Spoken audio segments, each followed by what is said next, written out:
Boa noite a todos. Sejam todos bem-vindos. Nós vamos preparar o nosso ambiente fazendo uma leitura. Essa leitura foi retirada do programa Momento Espírita, refletindo sobre a vida, uma mensagem de fé e otimismo. Em meio às dificuldades e adversidades que encontramos em nossa jornada, é essencial recordar a importância e a preciosidade da vida. Cada momento, cada dia, é um presente que nos é dado para ser vivido com esperança e fé. A vida é feita de altos e baixos, de vitórias e desafios. Nos momentos mais difíceis, é natural sentir-se desanimado, mas é exatamente nesses momentos que devemos nos agarrar à nossa fé e encontrar força no otimismo. Acreditar que dias melhores virão e que cada obstáculo é uma oportunidade para crescer e se fortalecer. Nunca desistam, mesmo quando o caminho parecer árduo e sem fim. Lembrem-se de que não estão sozinhos. Há sempre uma luz no fim do túnel, e essa luz é alimentada por nossa fé em um futuro melhor e pela certeza de que somos capazes de superar qualquer dificuldade. Reflitam sobre a importância de cada vida, inclusive a sua. Cada pessoa tem um propósito único e um valor imenso. Valorize seus sonhos, suas conquistas, mas também suas lutas e aprendizados. São essas experiências que moldam quem somos e nos preparam para uma manhã mais brilhantes. Que a fé em Deus ou em poder maior guie seus passos. Que o otimismo encha seus corações e que vocês sempre encontrem motivos para sorrir e continuar lutando. A vida é bela, mesmo com suas imperfeições, e merece ser vivida plenamente. Então, gente, depois dessa mensagem, que nos convida a refletir sobre a nossa vida e valorizar essa vida, essa oportunidade que nós temos de estarmos aqui. Nós vamos fechando os nossos olhos, relaxando o nosso corpo físico, soltando os nossos músculos, nos acomodando bem em nossas cadeiras, firmando os nossos pés no chão e limpando a nossa mente nesse momento de pensamentos que venham nos tirar dessa concentração que agora fazemos. Deus, nosso Pai amado, Jesus, nosso querido Mestre, em mais uma noite de estudos, estamos aqui em nossa casa espírita. Rogamos a Deus, nesse momento, que através dos teus mensageiros, Senhor, envolva todos aqueles que aqui estão encarnados e desencarnados, e que todos viemos buscar algum conforto, algum consolo e até mesmo a cura para os nossos males. Que sejamos nesse momento balsamizados por essas energias renovadoras que agora recaem sobre nós. E te pedimos, Senhor, também, o nosso irmão Rossano, que irá fazer o estudo nessa noite, receba dos amigos espirituais as boas intuições. E assim, Mestre, muito gratos por estarmos aqui. Pedimos também a Deus, nosso Pai, que nos guie nessa noite e que nos permita, nesse momento, iniciar a nossa reunião. Que assim seja. Então nós vamos passar para o nosso companheiro Rossano, sobrinho, né, que veio lá de Espero Feliz fazer esse estudo para nós, né, que a gente possa focar bastante a nossa atenção para a gente aproveitar bastante essa noite, tá bom, gente? Então vou passar para o Rossano. Rossano, você vai usar?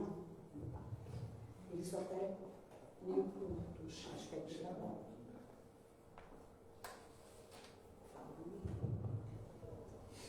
Meus queridos irmãos, minhas queridas irmãs, nossos votos de muita paz. Quero preambular a minha fala pedindo desculpas. Eu estou no tratamento dentário, com um dente provisório. Isso vai me limitar um pouco, está desconfortável, mas é uma oportunidade para vocês exercitarem paciência, tolerância, boa vontade e caridade. Agradeço a direção da casa pela oportunidade, um tema tão essencial nas nossas vidas, o suicídio, dentro da temática defesa da vida, tarefa inadiável. Convidar vocês também a se inscreverem no canal nosso, o canal Espírita da Renovação, que nós temos no YouTube, um canal de divulgação doutrinária. Já temos aí mais de 14 mil inscritos e temos uma live toda quinta-feira, às 19 horas no canal. Quem puder assistir, participar, mandar perguntas, mensagens, é sempre um encontro muito bom. Bem, não há necessidade de ser um monólogo. A Cátia e a Neide já combinaram comigo, eu vou falar só até as 23 horas. Então vocês podem me ajudar. Mentira, gente, é uma horinha de palestra, né? Então podem perguntar, participar, sugerir, indagar, contestar. A Sociedade Parisiense de Estudos Espíritas, fundada pelo professor Allan Kardec, era uma escola. No Brasil, o Espiritismo ganhou essa conotação religiosa, mais religiosa, e eu não considero isso negativo, para, vamos dizer assim, vingar. Mas o Espiritismo é uma filosofia, é uma ciência, com consequências éticas, morais e religiosas. É uma religião, no sentido profundo, sim, do religar com Deus, nos religar com Deus, imanente dentro de nós e transcendente no universo, né? Mas não é uma religião convencional de rituais, de sacerdotes, de paramentos, de ritualísticas, de hierarquias. Há uma hierarquia comportamental, moral, atitudinal, né? Quem estuda mais se dedica, quem assume compromisso, mas é algo muito espontâneo, porque, na verdade, como dizia Chico Xavier, o Espiritismo é Jesus de novo para o coração do povo. É a mensagem do Cristo, elucidada à luz da razão e amplificada pelos Espíritos superiores, cumprindo uma promessa que está exalada no Evangelho de João, nos capítulos 14 e 16. Jesus disse: tenho ainda muito que vos dizer, mas vós não podeis suportar agora. Disse isso a 2 milênios. Quando vier, porém, o Espírito da Verdade, o Consolador, o Paracleto, o Conselheiro, ele relembrará tudo o que eu disse e dirá coisas novas. Bem se vê que nem a Bíblia disse tudo, porque o próprio Cristo, que é a palavra mais evoluída da Bíblia, disse que coisas novas viriam no momento oportuno, né? Por isso que veio o Espiritismo no século XIX, depois de longos séculos de materialismo, de fanatismo, de dogmatismo, veio o Espiritismo convidar a criatura a entender. Chico dizia que a grande bênção do Espiritismo é a bênção do entendimento. 15 minutos, 20 minutos de Espiritismo bem explicado, o indivíduo está entregue a ele mesmo. Respeitamos todas as escolas religiosas, mas as escolas religiosas da Terra trabalham muito no processo de heteronomia, a lei que vem de fora. O padre diz, o pastor diz, o pai de santo diz, No Espiritismo ainda tem um pouco disso, mas não é a proposta. A proposta espírita é da autonomia, a lei que vem de dentro. Né? Onde está escrita a lei de Deus? Os Espíritos responderam. Na Bíblia? Não. No Alcorão? Não. No Bhagavad Gita? Não. Na? A Bíblia, o Alcorão e outras escrituras são tentativas de materializar no plano terreno as leis divinas. Tentativas, né? Mas a lei de Deus está implantada no ímã do ser. Por isso, quando erramos, uma lâmpadazinha vermelha acende dentro de nós, né? A gente olha, e quanto mais estudamos, mais vamos identificando isso. Então, fiquem à vontade para participar, perguntar, né? Contestar. É uma escola. A Casa Espírita é uma escola, é um núcleo de oração, uma vibração específica para a nossa harmonização e cura, e também um hospital. Todos nós somos seres enfermos do corpo e da alma. Então a gente vem à Casa Espírita para se harmonizar. Vamos começar refletindo o seguinte: não temos vida, somos vida. Tudo que temos podemos perder. A gente perde o carro, a chave do carro, o celular, a casa pode pegar fogo, a gente pode perder o emprego, a gente pode perder pessoas, entre aspas, né? O que a gente não perde? Aquilo que o ladrão não rouba, a ferrugem não corrói e a traça não destrói. As nossas conquistas internas, né? Então nós não temos vida, nós temos corpo, essa indumentária, né? Essa estrutura biológica, mas nós somos vida. Se o ser perceber que não é o corpo, mas também não é as circunstâncias, o suicida, ele não quer matar a vida. Ele quer matar a dor que ele está sentindo diante das circunstâncias da vida.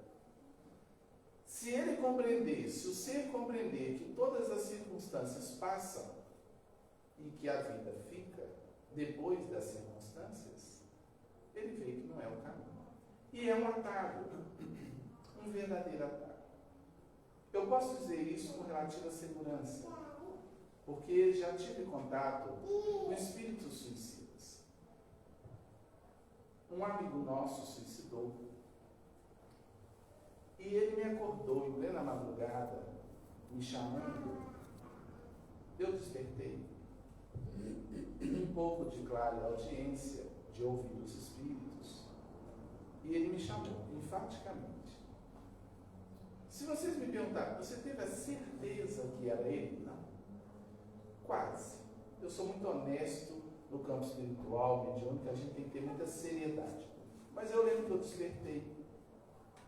E ele estava presente. Eu não ouvia, mas tinha ouvido. Ouço como ouço os encarnados, quando eles querem, né? E quando o mentor autoriza, porque senão você fica louco também, né? E aí eu lembrei dele, falei, é o fulano. E aquele chamado assim, no sangue, de muito sofrimento. Fiz uma prece. É bom trabalhar o espiritismo na prática, né? A gente vê assim, a teoria é boa, mas a teoria é uma representação da prática, da vida real, né? Eu fiz uma prece, mas eu confesso aos senhores, assim, eu estava muito cansado. Eu trabalho de segunda a sábado atendendo pessoas. Eu acho que a minha prece não passou do tempo. E deitei e dormi de novo, no embalo, né? E ele me acordou de novo. Aí junto com o meu nome tinha um ovo. Moça! É o fulano. Para não passar vergonha, eu sentei na cama, esfreguei os olhos, acordei um pouco melhor e fiz uma oração um pouco mais demorada. E orei, fiz um Pai Nosso, não aquela coisa mecânica, procurando o sentido ali, lembrando dele. Jovem, mais jovem do que eu sou jovem, estou com 50, com cara de 40. E aí dormi de novo, não ouvi mais. Depois falei na Cecília, fulano estava no quarto, estava aqui. E assim, a sensação é de que realmente há uma dor muito grande quando o espírito descobre que matou o corpo, mas prossegue no além. E a dor é também da dor dos outros. E aí eu conto uma segunda passagem, vocês me dão licença para colocar isso na primeira pessoa, porque é uma experiência realmente pessoal. Quando eu despertei à noite e despertei fora do corpo, em desdobramento.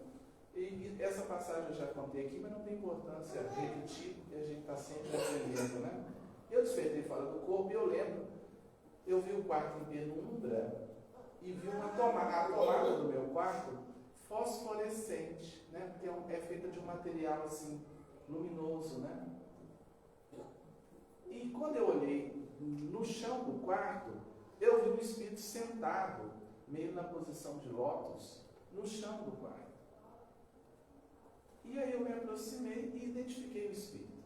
Aí nesse dia eu vi, era uma senhora, amiga nossa, e me viu crescer, amiga de minha mãe, e ela tinha perdido uma filha pelo suicídio. Uma jovem que, inclusive, assim, ela foi minha amiga de escola. Fizemos uma peça de teatro uma vez na igreja católica, eu sou de família católica, e ela participou, e ela era a mulher adulta daquele episódio, eu era o Cristo. E essa colega de infância, ela suicidou. Entrou uma igreja lá dentro, tomou o veneno lá dentro e veio morrer na porta da casa da mãe dela. Foi um choque para a cidade. Ela era catequista, ela era uma menina vinculada à igreja católica, depois saiu, foi para outra igreja e por desafios, né? Problemas relacionais, acabou se suicidando. Mas a senhora que eu vi dentro do quarto era a mãe dela. E aí, eu não me recordo ao voltar do corpo que conversa que eu tive com essa senhora, mas eu sei que ela estava aflita. E aí eu pensei, fulano desencarnou, a mãe que eu vi.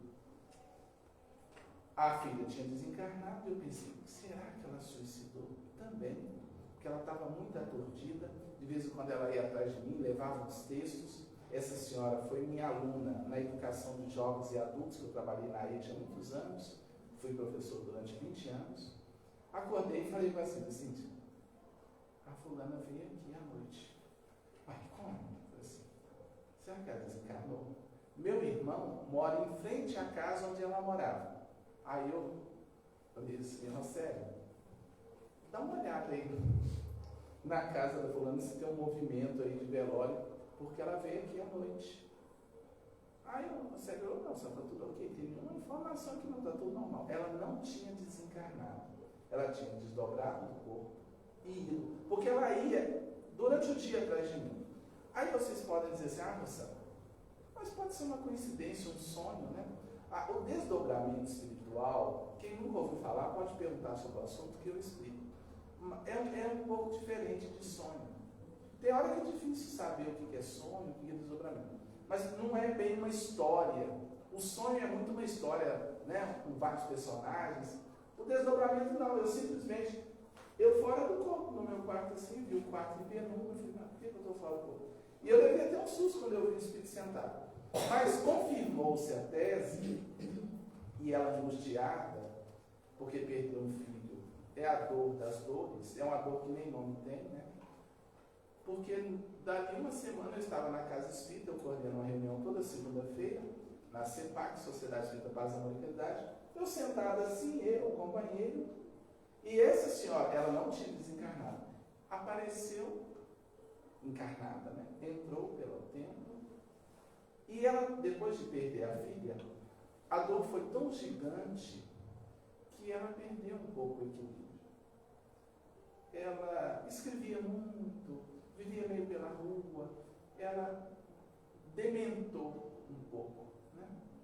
Então é importante o indivíduo que está com ideação suicida pensar nos que ficam também, porque sofrem muito. E esse reverberar da dor dos encarnados nos desencarnados é algo muito sério. Ver uma mãe chorando, um filho, uma filha, né? Ela entrou pelo templo na minha reunião, ela era católica também, e sentou, Neide, no chão, como ela estava dentro do meu quarto, ela sentou do meu lado assim, olhou para mim, falei, fique à vontade. E continuei na reunião. Confirmou dentro de mim que eu nunca havia sentar no chão, é uma coisa comum, né? A pessoa chegar aqui, a não ser se não tiver lugar, a gente vai falar, pode sentar por aí. Mas eu senti a dor dessa senhora que tempos depois veio desencarnar de morte natural. Não adentremos a porta falsa. Não é fácil. Recomendo o livro da Dona Ivone do Amaral Pereira, Memória de um Suicídio. Né? Porque a gente precisa realmente lutar. E o roteiro da noite é para a gente saber como lutar contra essa dor que muitos querem matar. A própria dor, né? Através da morte física. Tudo que temos podemos perder, o que somos jamais perderemos. Somos vida, não temos vida. Né? O suicídio é um grave erro de entendimento. O indivíduo acha que pode tirar a vida, mas ele é a própria vida, que não pode ser tirada. Então o suicida está equivocado, né? Todos precisam dizer, peraí, eu sou vida. Então não tem como fugir do que eu sou. Né? Na verdade, como afirma o psiquiatra Dr. Augusto Cury, o suicida não quer matar a vida, ele quer matar a dor que está sentindo. É um atalho, uma tentativa de fugir do sofrimento. A criatura inteligente deve, portanto, se autodescobrir, empreender uma viagem para dentro, a fim de reorganizar a própria vida para transitar paulatinamente da insatisfação para a plenitude, da tristeza para a alegria de viver. Agora vamos entender um pouco a fisiologia do suicídio, os mecanismos mentais, emocionais. Entre a gente e a vida, existe uma tela, uma vidraça, que é a mente. Quando essa vidraça, essa tela, está muito suja de muitos elementos negativos, de problemas, sobretudo de passado, a gente não sente a vida. E aí a gente diz que o contrário de felicidade não é tristeza. A tristeza, meus queridos, é um processo psicológico normal, né? O menor versículo da Bíblia qual é? Jesus chorou. Então, ele teve momentos de tristeza. Ele chorou várias vezes. Chorar não é um problema, ficar triste também não. Não devemos medicalizar ou medicar a tristeza, não. A pessoa que vive na Terra e não sente alguma tristeza, ela tem algum problema. Né? Porque a gente tem que se sensibilizar. Tem tanta coisa no mundo, né? É normal. Jesus chorou diante de Jerusalém que não ouvia. As pessoas até que choram, normalmente são mais ricas interiormente. Não são tão frívolas. É claro que a nossa música é de alegria, mas chorar de vez em quando faz parte, é normal. O problema não é a tristeza, o problema é a insatisfação. E aí está a gênese de todos os males da criatura humana, da depressão, da ansiedade. Quando a criatura não se conecta à vida. Quando a criatura vai entulhando a mente de tanta coisa e passa a não sentir. Ela se alimenta e não percebe. Ela namora e não sente. Ela olha uma criança, nada. Um ancião, nada. Ela ouve uma música, porque a cabeça está mil. Então nós vivemos uma sociedade entulhada de informações, acelerando o psiquismo, a mente, E aí nós estamos muito vitoriosos na empresa, na escola, aos olhos do mundo, mas por dentro, muitas vezes, aos frangalhos, sem saborear a existência. A existência, meus queridos, é para saborear. Mostrando como é que a gente saboreia a existência. Esvaziando-se dos excessos e fincando os pés no momento presente. Se eu pudesse deixar uma mensagem central para que cada um levasse para casa hoje, seria o momento presente. Não é o carpe diem irresponsável, viver tudo, todos os prazeres. Isso chama hedonismo, é um buraco sem fundo. É o viver o momento presente com consciência. Está se alimentando? Se alimente. Está conversando com alguém? Sinta, esteja presente.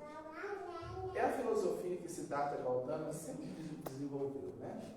Perguntaram, Buda, qual a sua filosofia? Olha, ensinar os meus discípulos a andar, dormir, se alimentar, conversar. Mas todo mundo faz isso. Não, eu ensino cada um a fazer no momento que faz. Mostrando, mas nem todo mundo faz? Não. Às vezes a pessoa se alimenta, mas ela não está ali. A pessoa pode estar se relacionando sexualmente e não estar ali. A pessoa está conversando com você, mas ela está nos processos internos. Você está falando com o marido, não está. E aí a gente vive mais ou menos. A gente vai vivendo. E é péssimo. Então, por isso que Jesus falou, quem toma do arado e olha para trás, não está apto para o reino de Deus. Passado é passado. Eu uso uma metáfora assim, sejamos como o bambuzal. O vento passa, sacode, faz barulho, assobia, mas passou. Não carreguemos nada. Emmanuel, o Espírito, diz, um homem feliz não tem história. Todo mundo tem história, não no sentido de ficar carregando coisas. Pessoas que nos magoaram, problemas que tivemos, nada disso importa muito. É ego puro. Tudo é material pedagógico a serviço da nossa evolução. Vamos corrigindo, vamos reparando, vamos nos reerguendo. Não é? Nossa, eu estava em tal lugar, fulano chegou, acabou para a minha noite. Que bobagem.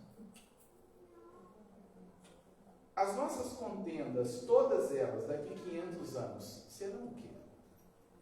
Os nossos problemas, as nossas brigas, os nossos inimigos, talvez estarão nos nossos braços, tutelados por nós ou nos tutelando. Mas porque a nossa visão é muito fechadinha.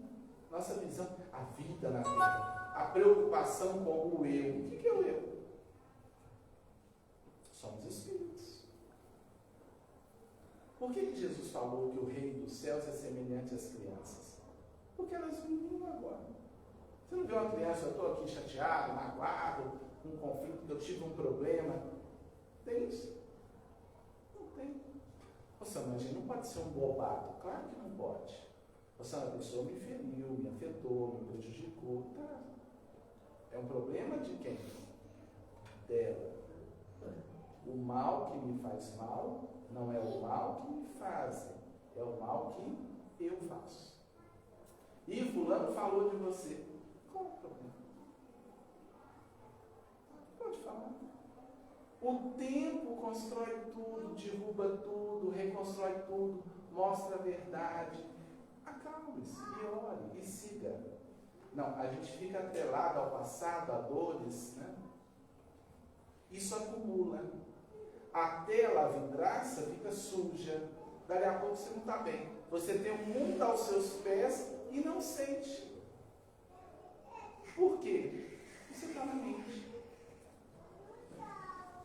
Então a gente precisa limpar essa tela e construir uma rotina saudável.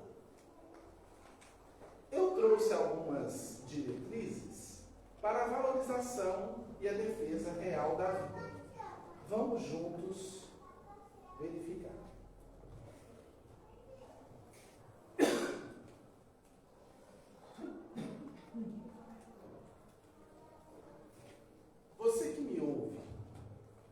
Você sabe realmente que é um espírito imortal? Claro, eu sou espírita, já estudei André Luiz, Kardec. E você vive como espírito?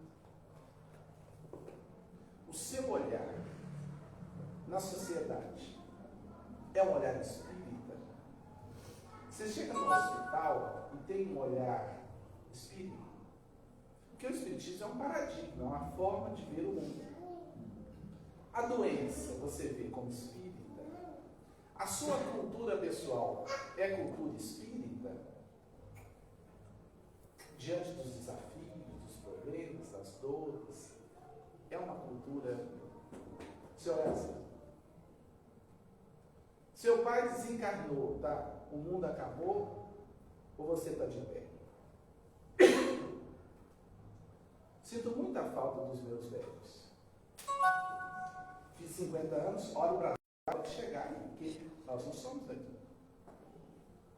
Feliz de quem pensa na morte sempre. Nossa, eu quero ouvir sobre a vida.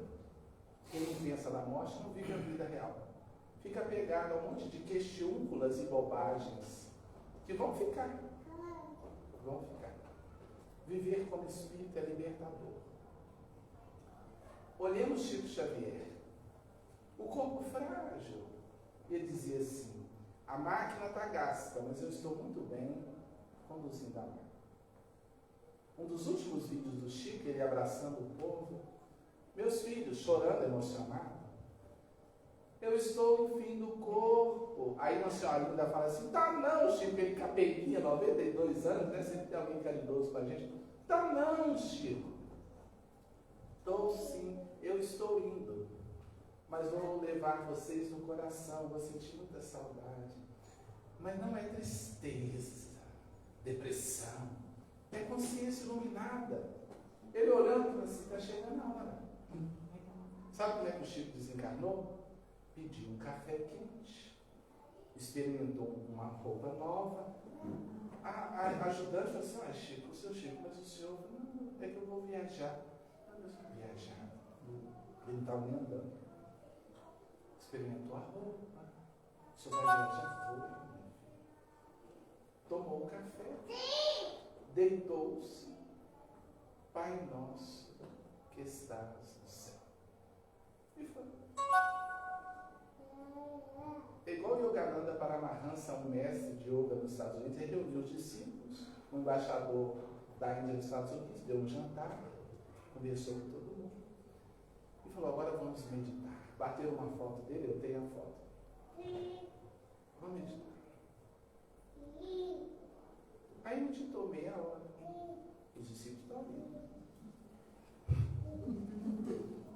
1 hora. 1h30. Aí o discípulo falou assim: está meio demais. Foi lá, mestre. Ele simplesmente foi. Nós comemos de angu com feijão que morre, meu Deus, estou morrendo, né? Mas Chico Xavier vai morrer assim. Então, é consciência, naturalmente, é vivência também.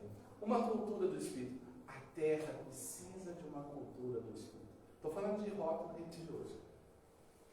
Imortalidade da alma. Nossa, que bênção. Olhar a vida pelo prisma da imortalidade. É tudo de bom, né? Estudar sistematicamente e aplicar a mensagem do Evangelho. A gente tem que estudar o Evangelho. Estudar mesmo, está sempre lendo, meditando, refletindo as lições imortais, né? Porque é alimento. Boa noite, meus amigos. Vamos chegar. Tem caminho aqui na frente. Então, assim, a gente nós estamos cheios de religiões, mas vazios de espiritualidade. Né? Então, a gente tem que ter uma forma, por exemplo, estudos na casa espírita, reuniões de estudo. Ver qual reunião tem, quais as reuniões. Além da palestra pública, que é a porta de entrada, uma reunião. Né? Toda semana você vai ali, você senta, reflete. O livro dos Espíritos, o Evangelho, é fundamental. Porque lá no mundo a gente recebe tantas informações e tão pouca espiritualidade. Cuidar da mente, dos pensamentos e emoções. Se preciso, recorrer a especialistas da saúde e à farmacologia. Então, assim como nós não somos o corpo, nós não somos também a mente. É o primeiro passo de libertação, para não ser dominado pelo excesso de pensamentos. Mas, às vezes, o excesso domina a gente, afeta a química cerebral. E aí a gente precisa do socorro, né, de um especialista, um psicólogo, um terapeuta, de um psiquiatra, de um médico para equilibrar a química. Ah, Rosane, mas sim, porque há certas enzimas que desarticulam. Serotonina, dopamina, noradrenalina. Dali a pouco, pode estar tudo bem e a pessoa não está bem. Porque afetou a química. Um especialista vai entrar no remédio, porque a farmacologia também é de Deus. Então a gente tem que ter a humildade de buscar. Hoje mesmo atendendo uma pessoa, e ela falou assim, engraçado assim. Eu lutei com meu marido, ele bebeu muito, adoeceu, e foram alguns anos de luta e ele morreu. Eu enfrentei tudo, mas agora eu estou mal. Tem 4 meses que ele foi, eu estou mal, deprimido e tal. Eu pensei que eu fosse estar até bem, porque eu sofri bastante também com tudo. Falei, você saturou, seu cérebro cansou, você estressou demais. Isso tudo te afetou. Costuma, depois que passa o vendaval, a tempestade, a pessoa não fica bem. Está até escrito ali, ó, toda tempestade é passageira. É verdade. Mas a pessoa, depois da tempestade, pode sentir também. Porque ela cansou, ela estressou tanto, ela passou tanto perrengue, que depois que passa, mas agora que passou, eu vou estar assim? Sim. Então é preciso de ajuda, às vezes especializada, busque, né? E sobretudo a parte espiritual, para você estar sempre também se harmonizando. Construir uma rotina saudável, cuidar da alimentação, exercitar, respeitar o corpo, cuidar do corpo e do espírito, a propósito do Evangelho no Espiritismo. Então a gente precisa, por exemplo, tem depressões orgânicas, tem alimentos que podem deprimir. Eu não sei se vocês sabem,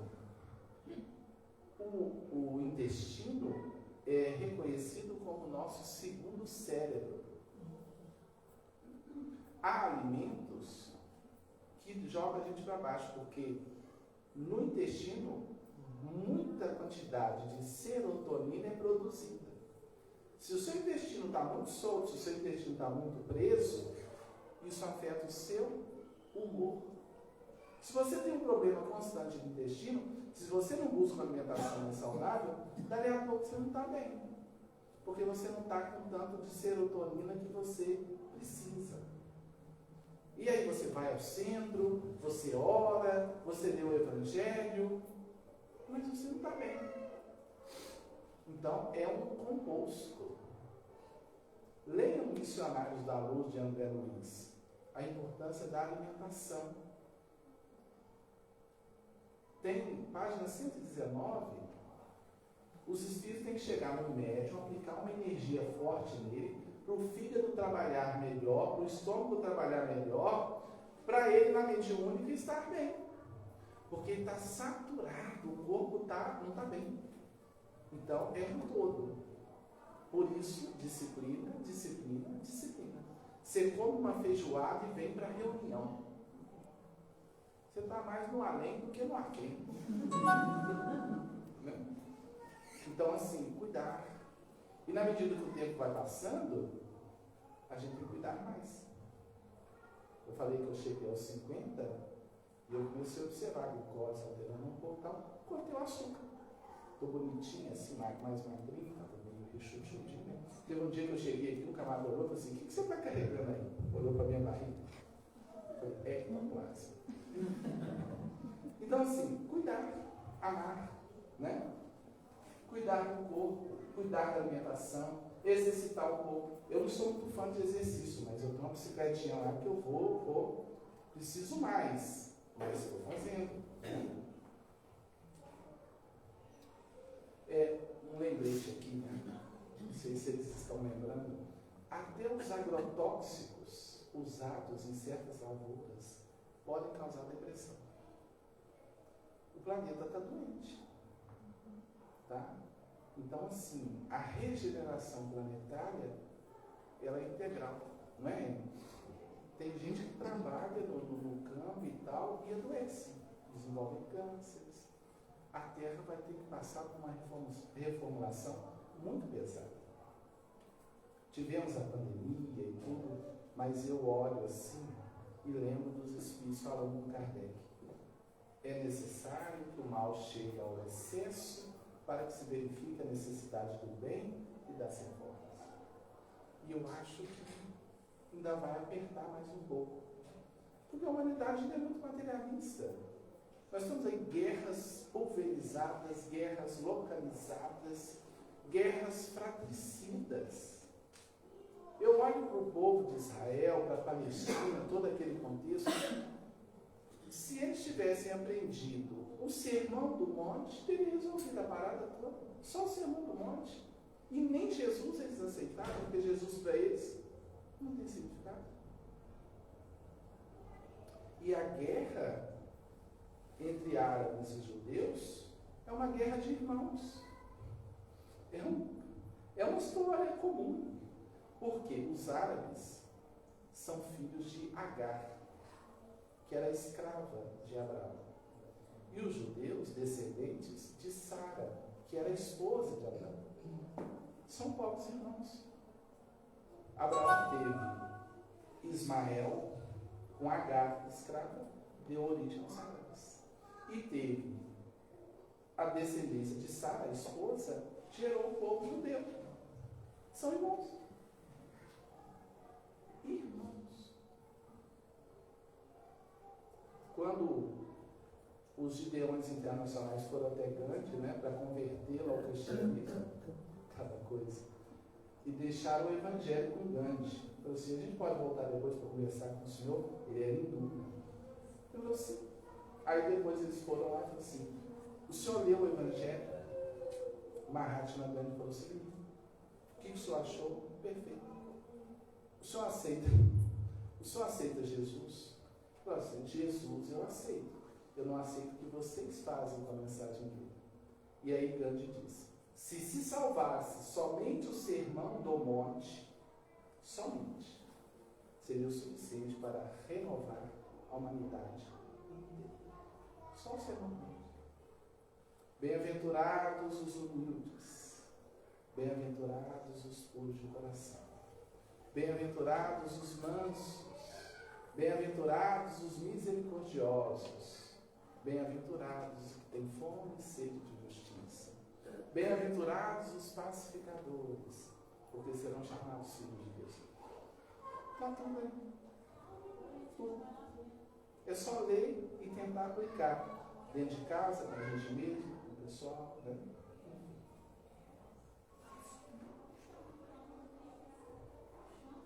Descobrir no amor a grande fórmula da felicidade e na arte de servir o caminho da plenitude.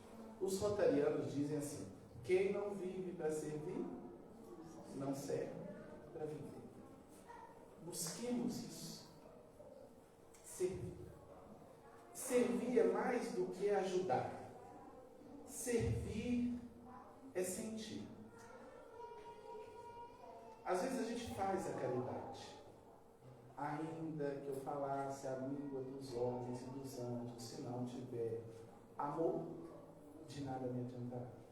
Ainda que eu entregue o meu corpo para ser queimado, se não tiver amor, de nada me adiantará. Ainda que eu doe todas as coisas, se não tiver amor. Então o segredo é sentir. Ah, Rosana, eu ainda não sinto. Ninguém ainda sente muito, não. Um dia eu ouvi o médium Carlos Bacelli falando, né? Eu tinha até um pouco de preconceito com a caridade de hora marcada. Eu faço aquela caridade. Uma vez no mês eu dou lá aquela cesta básica, ou aquele prato de sopa. Tem gente assim, a caridade de hora marcada. Mas um dia eu ouvi o Bacelli explicando e eu falei, sim, ele tem razão. Enquanto a gente não ama, a gente treina. Não é? Faz mesmo sem sentir. Que o sentimento vem.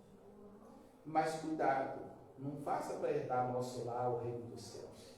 O esforço é amar, é sentir. A caridade, questão 886 do Livro dos Espíritos. Benevolência para com todos.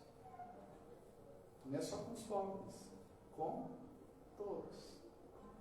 Aplaudir quem está bem, quem está melhor do que você, é caridade.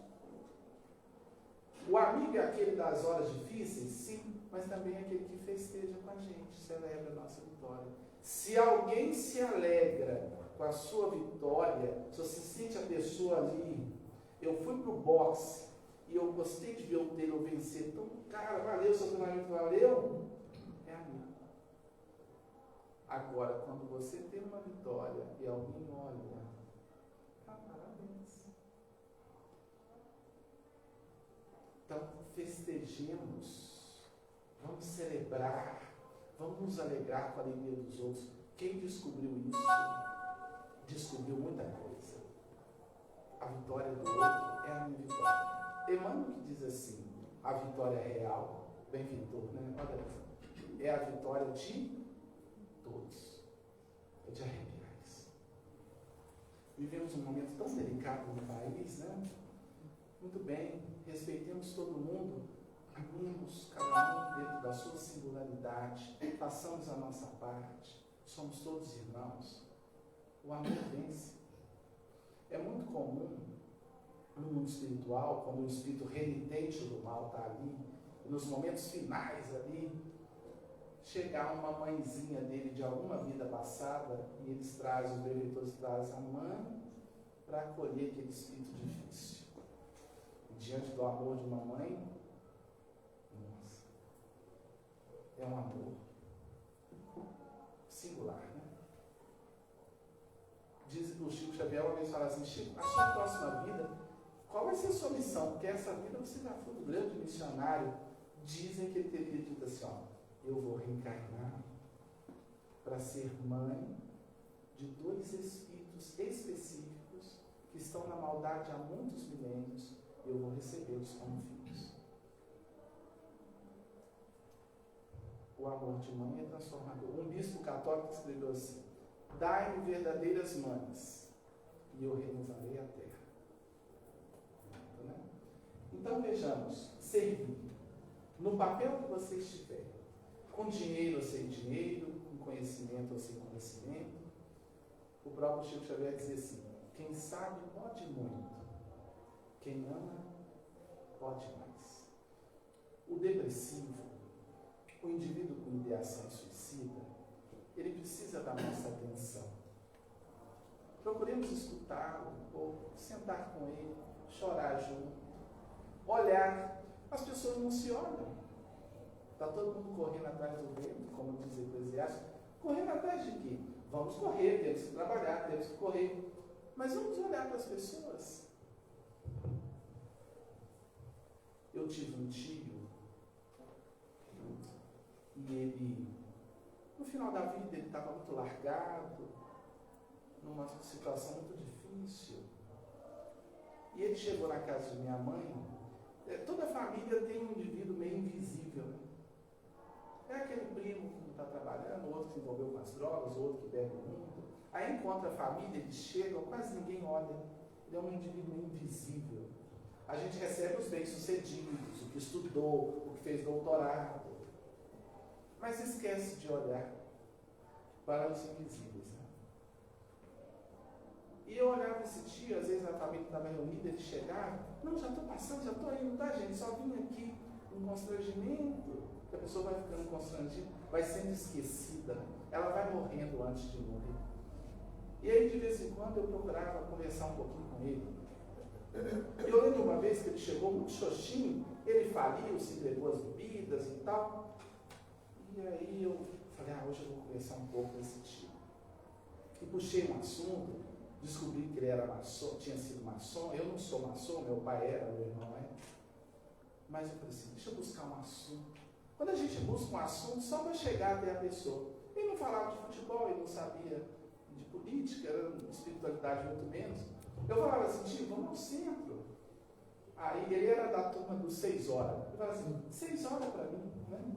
6 horas. Aí eu sabia que ele tinha sido maçom. Aí eu falei, hoje eu vou tentar fazer um link contigo. Aí eu perguntei, tio, só foi maçom? Nossa, ele mudou até a postura corporal. Foi sim. Foi bom, tio? Nossa, muito bom. E começou a me falar como nunca o tinha visto falar. Ele estava sensível. Eu olhei e falei assim, os olhos brilharam, a postura, como se ele tivesse acessado algo dentro dele importante, né? Eu falei, tio, que legal, eu não sou maçom, mas é uma obra iniciática, né? Dizem que é um burilamento da pedra bruta, erguer templos às virtudes e muros aos vícios. Um pouquinho que eu sabia, que eu tinha ouvido falar, porque como eu falei, eu costumo... É um assunto muito diferente, mas ele desdobrar do corpo físico e visitar alguns lugares. Um dos desdobramentos, eu pude visitar uma reunião dessa maçônica, depois eu falei com meu irmão, eu estive lá em desdobramento e eu vi isso. É assim você teve lá mesmo. Né? Enfim, mas eu conversando com esse tio, eu vi, isso é caridade. Isso é acolher. Às vezes a pessoa chega pedindo um pouquinho de atenção. E às vezes a gente não tem isso, né? Essa caridade. Cultivar os laços familiares sem exigências e com tolerância é um caminho perdurable, um caminho para a paz e a saúde mental. Cultivar as bênçãos do afeto e do diálogo, das boas conversações. Eu vejo que o pessoal não conversa coisa muito boa. Nós temos tanta coisa para falar, a cultura da terra tem que mudar, puxar bons assuntos, porque a mente é alimentada pelo que nós falamos. Né? Diz Paulo, transformai-vos pela renovação da vossa mente, para que experimenteis qual seja a boa, agradável e perfeita vontade de Deus. Se eu cultivo um clima mental positivo, otimista, não tem ervas daninhas. Vem um pensamento, vem uma negatividade, eu olho para ele. Aprendamos a olhar para os pensamentos que nos envolvem. É o início da iluminação. Colocar a mente na palma da nossa mão. Vem um pensamento ruim, você olha. Se eu observo um pensamento, eu não sou ele. E ele já não vira emoção. Agora, quando eu não percebo, o pensamento chega e me domina. E vem outro, e o obsessor sopra, intui, e dali a pouco você está dominado. Cultivar leituras edificantes, palestras como essa. Percebe que nós estamos num clima mental diferenciado nesse momento? Quem percebe, levanta a mão. Estamos aqui. Porque os benfeitores chegaram bem antes, prepararam a energia. É tão interessante, meus queridos. A frequência é um lugar como esse e outros similares, seja católico, evangélico, umbandista, onde tem o bem, né? Porque as energias vão higienizando o nosso campo mental. Uma vez eu cheguei à casa espírita e eu estava com a mente muito acelerada, nunca tinha meditado naqueles dias, e sentei assim, a palestra nem era minha. Aí eu fui e sentei. E eu falei, nossa, minha cabeça hoje... Ouvi muita gente, a cabeça. Quando deu assim, 20 minutos de palestra, de estudo, desceu uma entidade, a minha mente parou. Eu não vi a entidade, nem ouvi, eu senti a energia. Desceu, chegou. Pá, quando chegou, a mente fez assim. nós estamos aqui envolvidos por benfeitores fora da mente. Isso é um tema interessante estudar, dar um seminário. As pessoas que chegavam até Chico Xavier, elas falavam assim, sentiu uma paz, a mente do Chico, a vibração dele, que a NASA mediu e deu 10 metros a vibração, a aura, o campo áurico. Algumas pessoas começavam a chorar sem entender por quê, e aquela paz, porque esses seres já venceram a mente, o turbilhão, os pensamentos negativos. Então é um treinamento. Frequentar uma palestra, ler uma obra espírita, estar numa egrégora. O que é egrégora? Energias construídas por espíritos encarnados, onde houver 2 ou mais reunidos em meu nome, aí eu estarei. Isso aqui é altamente terapêutico. Os desencarnados que vêm sempre são acolhidos. Pensamentos, ideações desencarnados, acoplados e encarnados são retirados. Isso é altamente terapêutico, né? O negócio é fazer a manutenção disso depois e sair daqui. Dedicar-se ao trabalho, como quem serve a Cristo, na construção de um mundo melhor. Toda atividade útil é trabalho, afirmam os bons espíritos. Eu não estou falando de emprego. Você pode ter emprego e trabalho, mas você pode ter qualquer atividade útil. Coloque amor, atenção, dedicação. Levante todo dia pensando, eu estou na Terra na construção de um mundo melhor. A minha palavra no comércio, na escola, na farmácia, no hospital, onde eu estiver, eu posso ser veículo da luz. Eu posso levar uma simpatia, uma empatia, um acolhimento, uma gentileza. Um dia eu fui fazer uma palestra numa faculdade, na época do antigo retroprojetor, antiquíssimo, e o retroprojetor estava assim, e eu colocava a lâmina, e a lâmina chiava. Eu falei, meu Deus, como é que eu vou agora fazer a palestra? Não para aqui, não sei se batiu o vento, a inclinação. Saiu um jovenzinho lá da última fila, veio e falou assim, professor, pode deixar que eu seguro. E passou a segurar a lâmina. Aí eu fiz a palestra a partir daqui. Eu falei, a palestra era sobre inteligência emocional. Às vezes você tem muita inteligência intelectual, mas não tem inteligência emocional. Chega até a pessoa, está percebendo alguém triste? Chega e fala. Olha para a pessoa, olha para os olhos. Você pode retirar a pessoa de um monoideísmo, de uma ideia fixa, olha para ela. Humanize o ser, humanize-se. Pense assim, não, eu sou o canal de Deus, onde eu estiver. Eu posso ser. Porque uma hora eu vou precisar desse olhar, desse acolhimento. O avôzinho está lá no cantinho, né?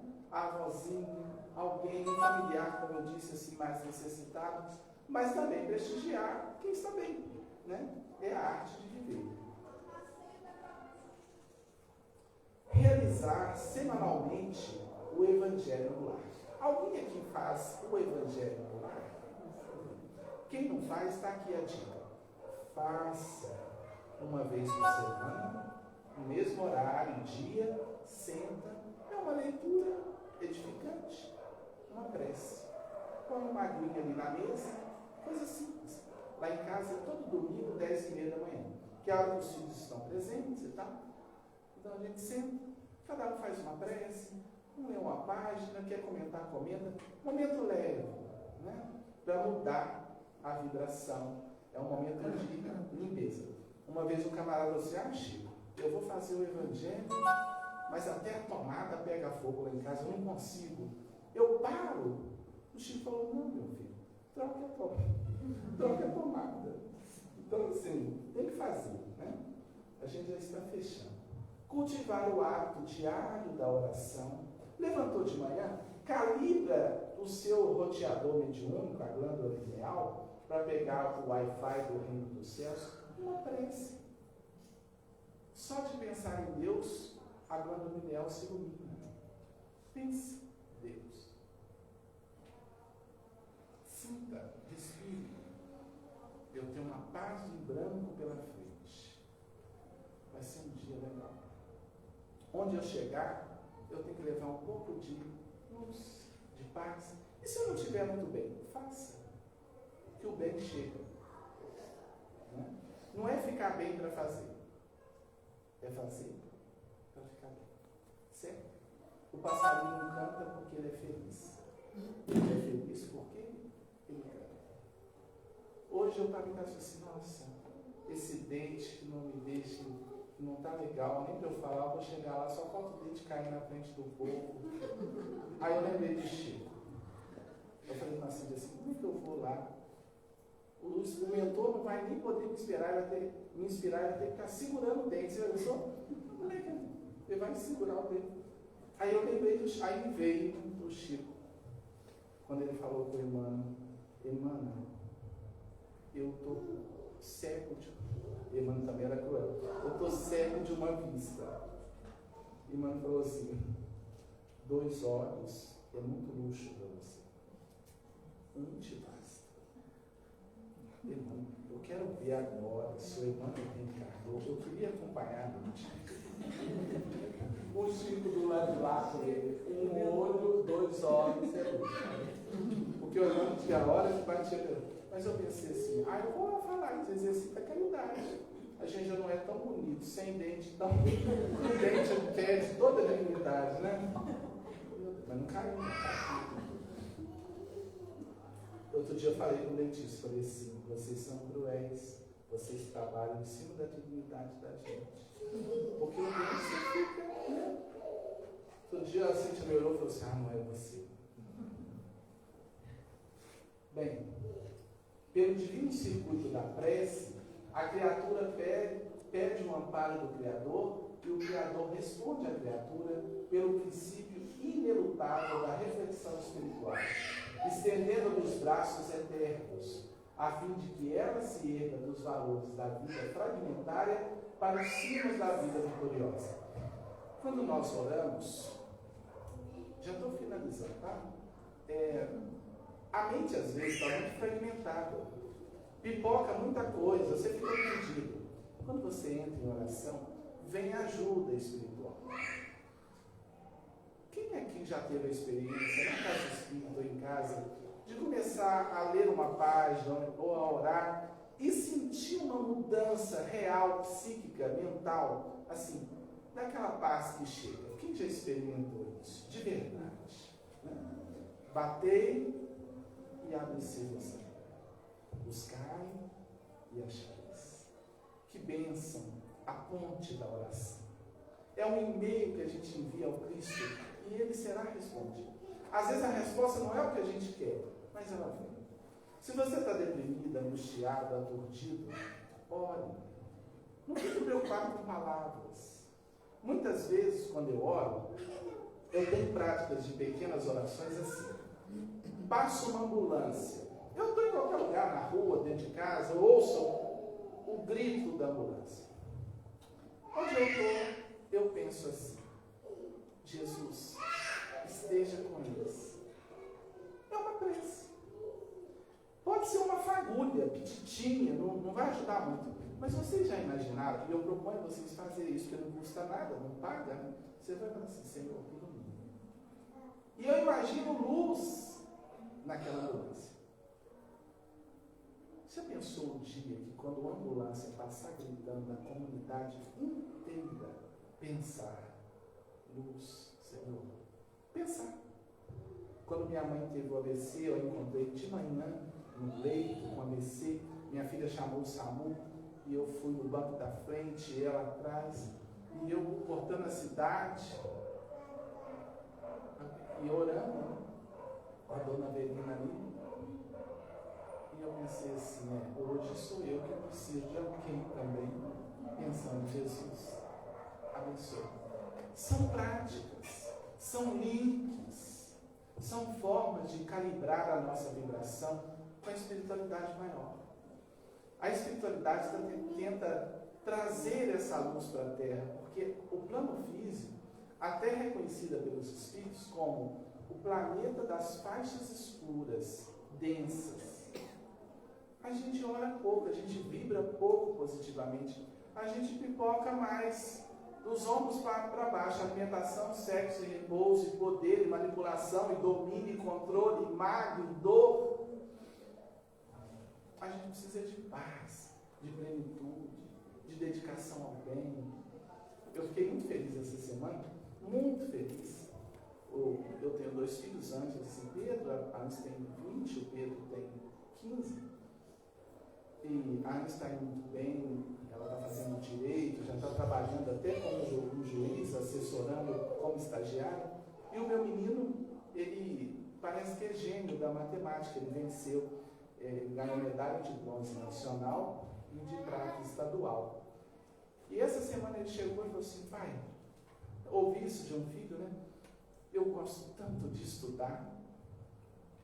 E às vezes eu me encontro de madrugada estudando. E eu ponho para dormir e falo: Pedro, vai dormir, você tem aula cedo. Depois do almoço, ele tira o cochilo dele.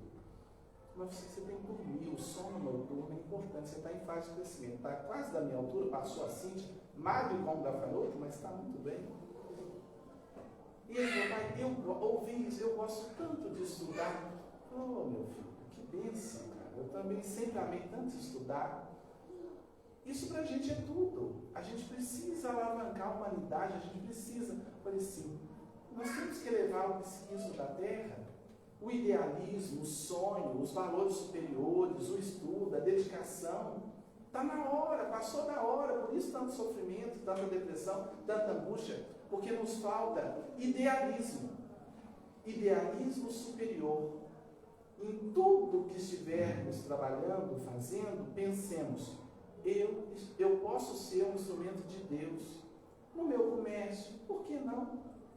Vendendo qualquer coisa, atendendo pessoas, sendo gentil, tendo energia. A questão é energia. As histórias vão vindo aos borbotões, então a gente tem que ir passando.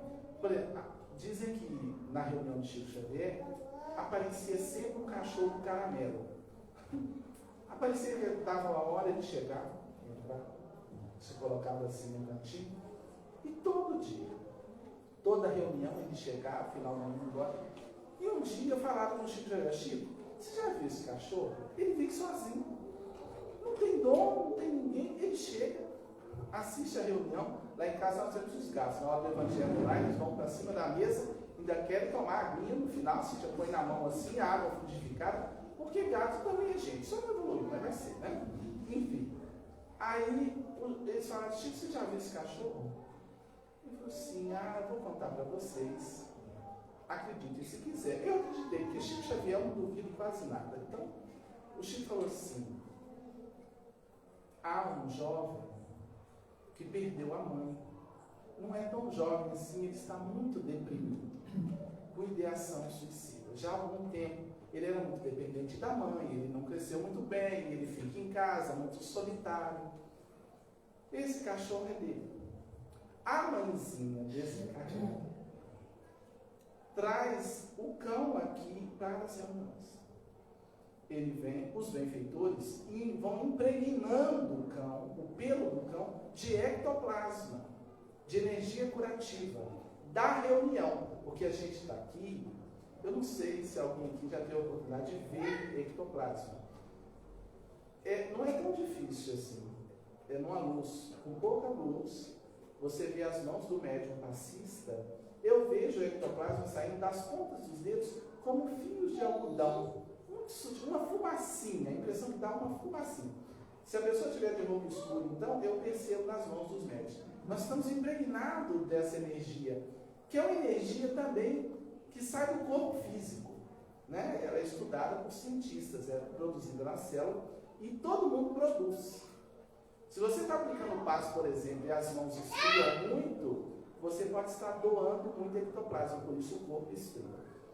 Bem, aí o Chico falou: o cachorro absorve o máximo de ectoplasma da reunião e depois ele vai embora. Quando ele chega em casa, na casa do indivíduo deprimido, triste, ele se sacode todo. E os benfeitores conseguem também usar esse ectoplasma que ele recebeu para beneficiar um pouco o filho dela. Ela do além, né? Tentando ajudar o filho. Há mais mistérios entre o céu e a terra do que possa imaginar na nossa vã filosofia. Eu vi o padre Fábio de Mello com crise de pânico dizendo: os meus cães me salvaram, porque eu deitava com eles no tapete, ficava ali e no silêncio deles eu me acalmava. Então os animais são filhos de Deus, são irmãos da retaguarda, são instrumentos divinos, né? Cultivar a prática da meditação. A gente trabalha pouco a meditação no movimento espírita. Tem espírita que até acha assim, mas meditação não é espírita, não, Kardec não propôs. Bem, eu acho que é falta de estudo, porque Jesus ficou 40 dias no deserto. Fazer o quê? Não tem nada no deserto. Não ficou meditando. Esvaziando-se. Ele, hein, o mestre, o ser mais perfeito que nós temos poderia. Eu acredito que ele ficou se planificando de Deus. O que é a meditação? Um esvaziamento. No nosso canal tem lá 15 minutos de meditação conversando sobre ele. Ouça 10 por dia, experimente. Nossa, mas o que eu faço? Foque na respiração. Sinta o corpo dos pés à cabeça. E os pensamentos que vierem, deixa passar. Eu não tenho que limpar a mente, parar a mente? Não. Observe. Ela é um rio caudaloso passando no início, depois é um córregozinho de pensamentos, e até um dia que vai ser um filete d'água. Então vira aquele filete de pensamento um pouquinho. Quando você sai de beta, a mente acelerada, 12 a 40 ciclos por segundo de pensamento, e entra em alfa, que é de 7 a 12 ciclos. Em alfa, paz. Eu tento quase sempre escrever quando eu estou em alfa. Então eu medito.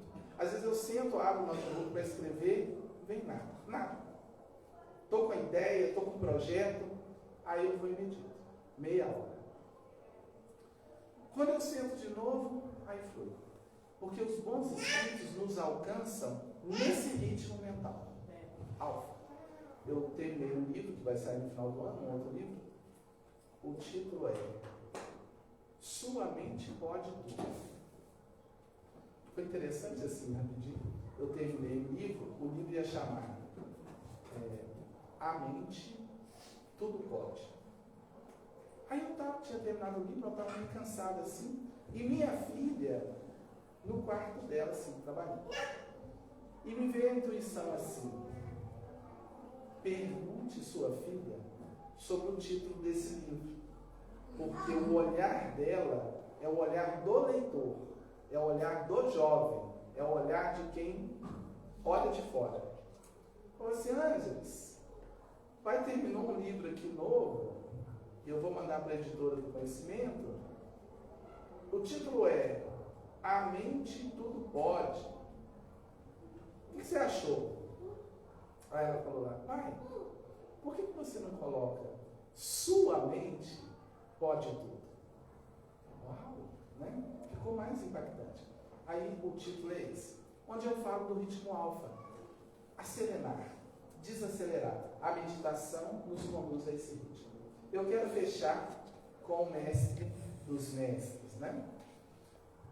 Um dia eu falei para os meus filhos, acho que isso eu contei aqui. Eu sentei com os dois e falei assim: ó, se eu pudesse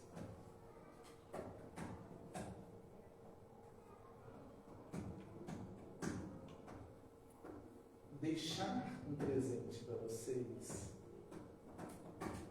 para a vida, eu não vou agora, vou desencarnar agora, mas se eu pudesse deixar, quando eu for daqui,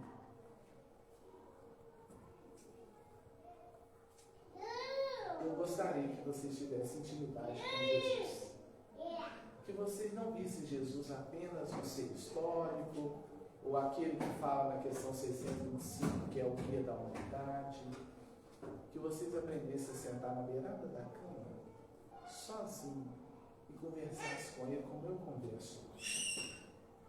Não há nada tão importante para nós que estamos matriculados na Terra. Não Jesus crucificado, não Jesus idolatrado, o Jesus, nosso irmão mais velho. Você que está deprimido, angustiado, triste, converse com ele. Peça. Ele está vivo e cuida de nós. Às vezes, pessoalmente, ele não vem, mas ele tem seus mensageiros. lembram do centurião romano, que era um guarda romano, que cuidava, tinha 100 homens sob sua ordem, e um escravo dele adoeceu, ele foi até Jesus e pediu ajuda, e Jesus falou assim, me leva lá. Aí ele disse, Jesus, eu não sou digno de que entreis em minha casa, mas eu comando homens, eu dou ordem, eles vão. Basta o Senhor dizer uma palavra e meu servo será salvo, será curado. E Jesus falou, pode ir que ele está curado. Então eu falei com os meus filhos, né? Ele é o nosso irmão. No mundo tereis aflições. Tem de bom ânimo, eu venci o mundo. Tenhamos essa intimidade com Jesus, que é nosso mestre, é o guia da terra. Precisamos aprender a sentar no nosso silêncio, entrar no secreto de nós mesmos e falar, Senhor, estou aqui. E ninguém fica sem resposta. Essa é uma passagem que eu quero trazer uma reflexão, não sei se vocês já fizeram, linkando com o tema da noite. Entrem pela porta estreita, pois larga é a porta e amplo o caminho que leva à perdição. E são muitos os que andam por ela.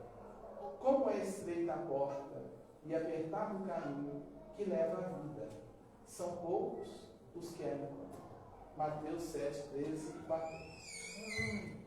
O Evangelho tem várias interpretações, vários níveis de interpretação. No primeiro nível, a exegese seria assim: vamos buscar a disciplina, vamos abandonar os vícios, vamos cuidar, buscar a vida espiritual, né? A porta estreita da disciplina, do bem, da honestidade, esse é o caminho. Mas eu queria aprofundar um pouco mais. Há duas portas muito largas na nossa vida mental: o passado e o futuro. Quase sempre a gente entra mais por essas portas. O que passou, o que sofri, o que aconteceu, quem perdi, papapá. E muita gente está vivendo na porta larga do passado. Depressão, suicídio. E um outro tanto gigante de pessoas está vivendo na outra porta larga, o futuro. Ansiedade. Meu Deus, o que vai ser? O que vai acontecer? Vou conseguir? Não vou conseguir? A porta estreita é o agora. Viver o momento presente com plenitude, com consciência. Tudo bem, a gente dá uma olhadinha no passado, aprende com ele, a gente planeja o futuro, mas vivamos o agora. Quando a gente fica os pés no momento presente, a gente potencializa os nossos dons, a gente produz mais, a gente aprende melhor, a gente namora melhor, a gente se alimenta melhor, porque a gente vai fluindo, com R mesmo, fluindo, sentindo a bênção da vida. Quem não vive no momento presente, a partir de hoje, vai tomar um banho, sinta a água e agradeça. Eu falo que agradeço até os meus calçados. Quando está frio, eu calço um sapato. Nossa, um calçado. Senti isso. Nossa, mas o que é isso? Tem gente que não pode andar. Tem gente que não tem como se cobrir. O frio dos Feliz é tenebroso. Tem gente que não tem casa, não tem uma coberta. Então, às vezes você está na sua coberta, sinta a coberta. E faça também algo por aquilo que não tem coberta. Mas viva, está se alimentando, se alimente. Vamos sair daqui, cada um vai comer alguma coisinha? Esteja presente. E seja instrumento de bênçãos. A porta estreita é viver a plenitude do agora. Não vos inquieteis pelo dia de amanhã. Olhai as aves do céu, os lírios do campo, nem Salomão em toda a sua glória se vestiu como eles. Futuro. A cada dia basta o seu cuidado ou o seu mal. Quem toma do arado e olha para trás, não está apto para o reino de Deus. Passado. Vivamos o hoje, sejamos um instrumento de Deus. Todo mundo pode? Sim. Como sempre, quase sempre, eu me encerro com a Amélia Rodrigues que diz, né? Senhor, eu reconheço a minha pequenez, mas por isso dessa vez eu venho rogar-te misericórdia.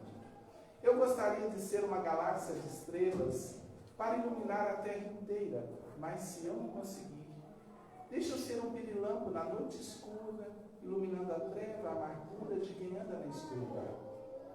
Queria ser uma chuva generosa, caindo sobre a terra porosa, fazendo reverdecer o chão.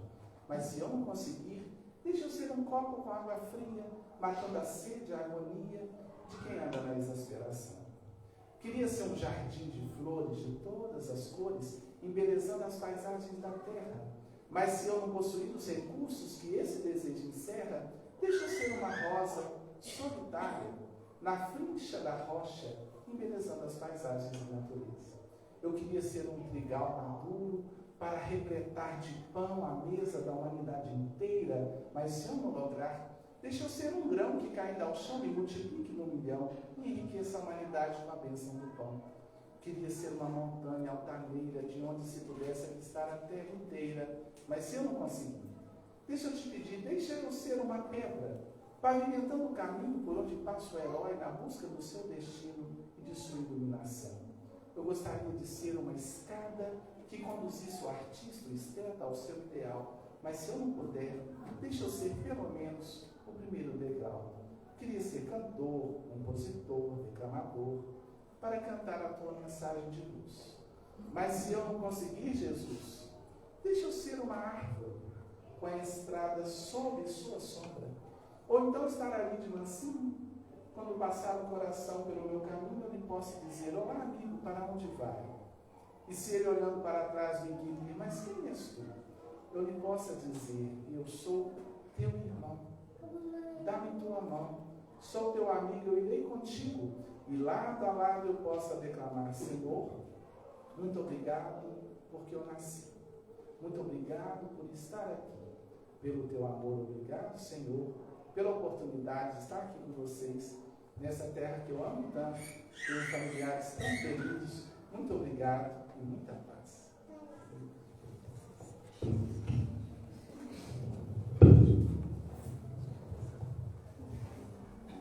Nós te agradecemos, Rosana, pelas palavras nessa noite, essas reflexões, muito boas que fizemos, estamos em paz, estamos sentindo essa energia que o Rosana falou, essa energia boa.